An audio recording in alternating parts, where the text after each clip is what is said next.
Assalamualaikum warahmatullahi wabarakatuh. Yang saya hormati Ibu Rice Tridiana, SPD MPDT selaku dosen di mata kuliah kriptografi.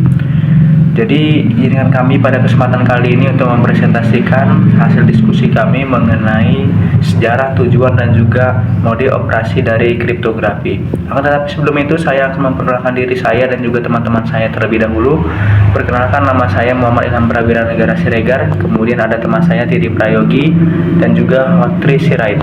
Baik, langsung saja presentasinya akan dimulai oleh Hotri Sirait. Pada Hotri saya persilahkan. Pada kesempatan kali ini saya akan membahas yang dimana sejarah kriptografi. Nah, sejarah kriptografi berasal dari bahasa Yunani yang dimana kriptos adalah yang berarti tersembunyi. Nah, grafin adalah yang berarti tulisan. Nah, secara umum kriptografi adalah ilmu yang mempelajari teknik untuk menyembunyikan pesan agar tidak dapat dibaca oleh pihak tertentu. Nah, kriptografi ini memiliki teknik untuk menyembunyikan pesan. Nah, pada zamannya ada beberapa kriptografi. Pada zamannya ada 4, yang dimana pertama kriptografi pada zaman kuno. Nah, penggunaan kriptografi sudah ada sejak ribuan tahun yang lalu. Nah, salah satu contoh paling awal adalah Sapir Caesar yang digunakan oleh Julius Caesar untuk mengirim pesan rahasia kepada jenderalnya. Nah, metode ini bekerja dengan cara menggeser huruf atau mengganti huruf dengan langkah tertentu seperti A menjadi D, B menjadi E. Nah, metode dikenal sebagai substitution Sapir karena mengganti huruf asli dengan huruf lainnya. Yang kedua, kripto pada abad pertengahan. Nah, pada masa teknik kriptografi mulai berkembang, lebih kompleks. Salah satu metode yang terkenal adalah Wegener Sapir yang menggunakan Wegener Sapir yang menggunakan beberapa alfabet untuk mengenkripsikan pesan sehingga lebih sulit dipecahkan dibandingkan metode sebelumnya. Yang ketiga adalah kriptografi pada Perang Dunia. Nah, selama Perang Dunia Pertama dan Kedua, kriptografi mengalami perkembangan yang sangat pesat. Salah satu mesin enkripsi terkenal adalah mesin Enigma yang digunakan oleh militer Jerman untuk mengamankan komunikasi mereka. Nah, namun kode Enigma akhirnya berhasil dipecahkan oleh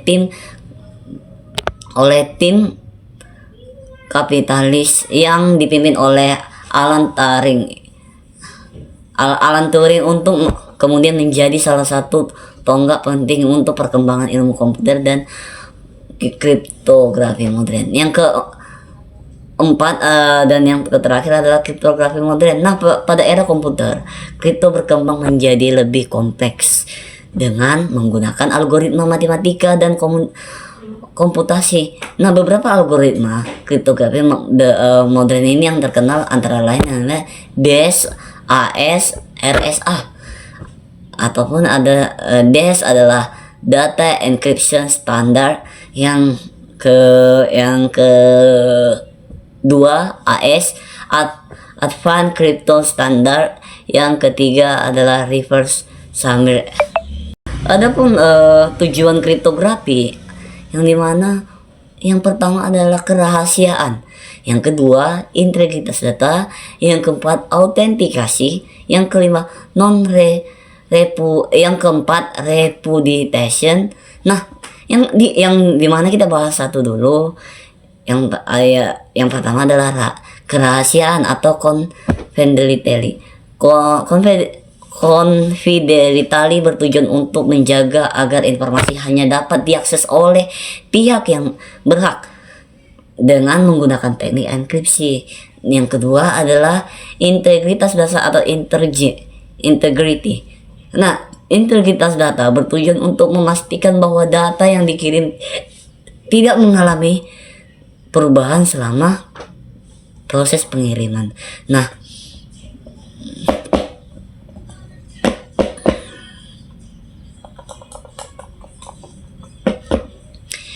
selanjutnya adalah yang ketiga autentikasi atau authentication. Nah, autentikasi bertujuan untuk memastikan bahwa pihak yang mengirim atau penerima pesan benar-benar pihak yang sah. Dengan autentikasi, identitas penggunaan dapat diverifikasi sebelum akses diberikan. Nah, yang terakhir ada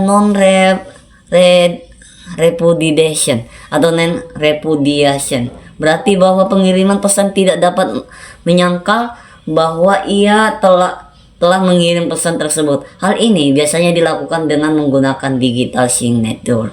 Contohnya penerapan pada transaksi elektronik atau kontrak digital. Terima kasih Audrey. Selanjutnya saya akan membahas mengenai mode operasi kriptografi.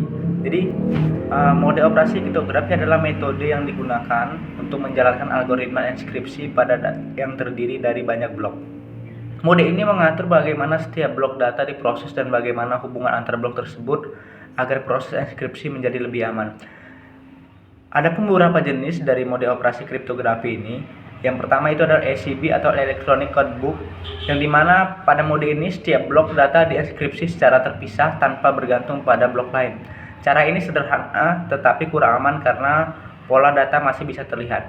Kemudian yang kedua adalah CBC atau Cipher Block Chaining. Jadi pada mode ini setiap blok data sebelum dienskripsi akan digabungkan dengan hasil enskripsi blok sebelumnya.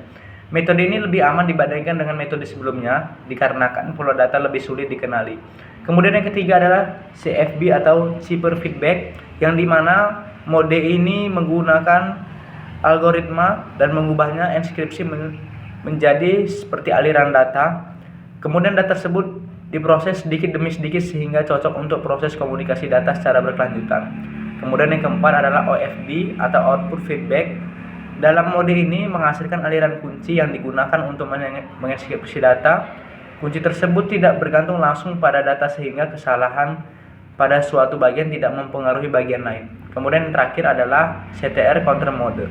Mode ini menggunakan nilai penghitung atau counter yang terus berubah untuk menghasilkan kunci enskripsi. Metode ini cukup cepat dan sering digunakan pada sistem keamanan modern. Jadi mode operasi ini sangat penting dalam kriptografi karena membantu meningkatkan keamanan, efisiensi, dan fleksibilitas dalam proses pengamanan data. Demikianlah presentasi yang dapat kami sampaikan pada kesempatan kali ini. Di sini saya mewakili rekan-rekan saya. Mohon maaf barangkali terdapat banyak kekurangan dan kesalahan. Sekali lagi kepada teman-teman sekalian yang menonton, mohon maaf, kepada Allah kami mohon ampun. Akhirul kalam, assalamualaikum warahmatullahi wabarakatuh.